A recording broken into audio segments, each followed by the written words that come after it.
Hello everyone. Welcome to Conversations with Sakeina. For those who are new to our channel, Sakeina is my spirit guide. She does Wise Words to Ponder Monday through Friday and a larger conversation on Sundays. If you have questions about Sakeina, you will find a link for more information about her in the description box below. Okay, let's see what wise words Sakeina would like us to ponder today. So if you've been following my channel, you know that normally I have the cards lying face down on the table in front of the stands as we're coming into this Wise Words to Ponder. This is a little different because we're using the ViceVersa Tarot, which has pictures on both sides, because what ViceVersa Tarot is the walkthrough that we did most recently. So I'm using these cards all week. This is the way that they turned up in the jumpers as I shuffled and the way that Sakeina threw them out. So we're starting with the Fool. And with this card, Sakeina is saying that this human experience for us is a spiritual journey, a spiritual quest for our soul. It's kind of like mining for knowledge and experiences and lessons that will serve us somehow.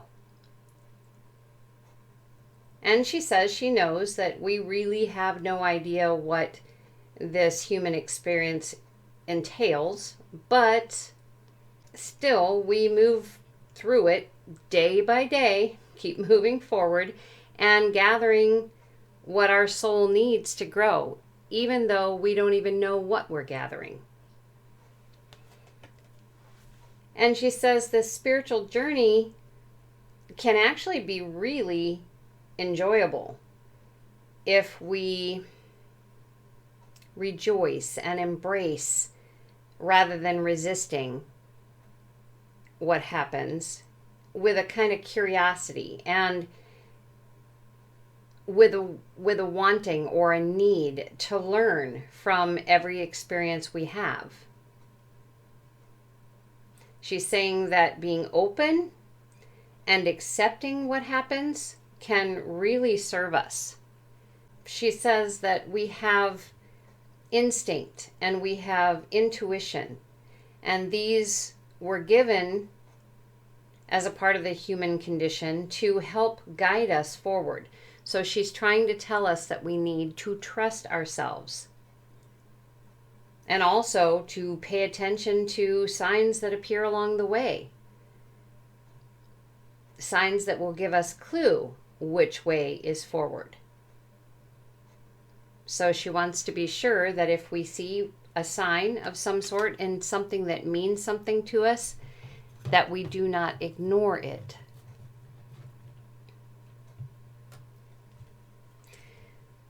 So with the King of Swords, she's saying also that another really awesome tool that we have in our arsenal, I guess you could say, is one that lets us see our past, present, and future.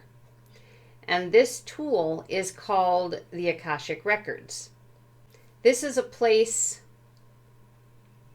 she says, where whatever you learn, you can trust the information, the knowledge that you're finding, that you're given, and how it's communicated to you.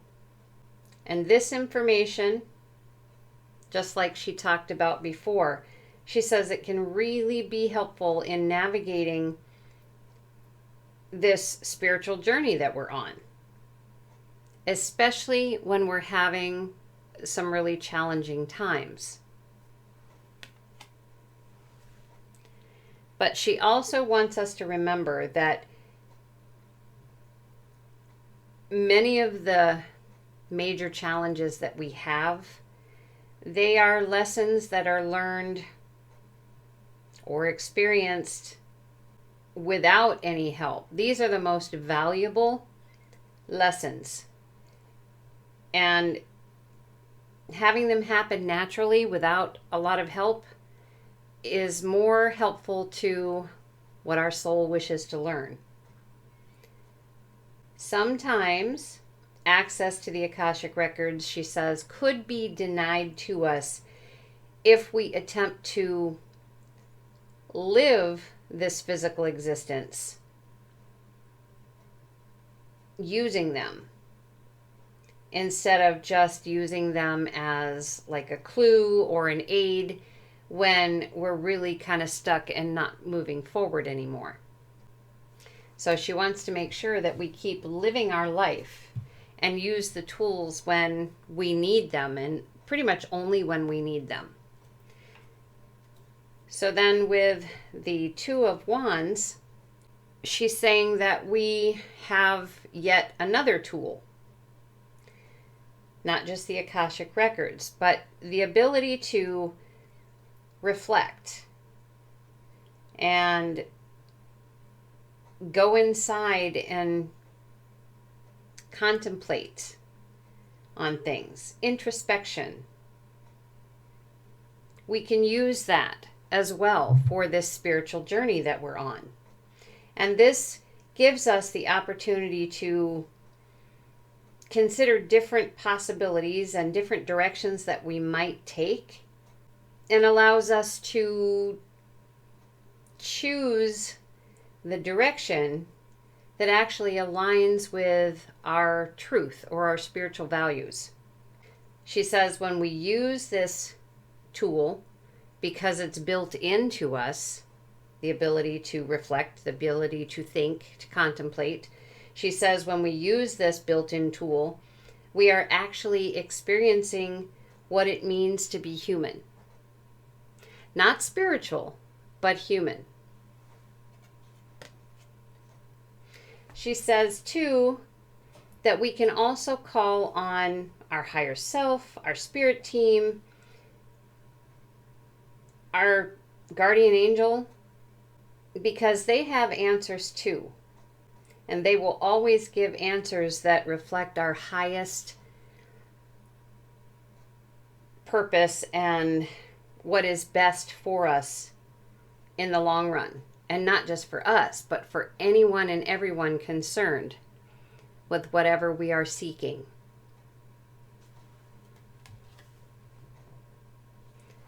Wise words to ponder. You are not helpless.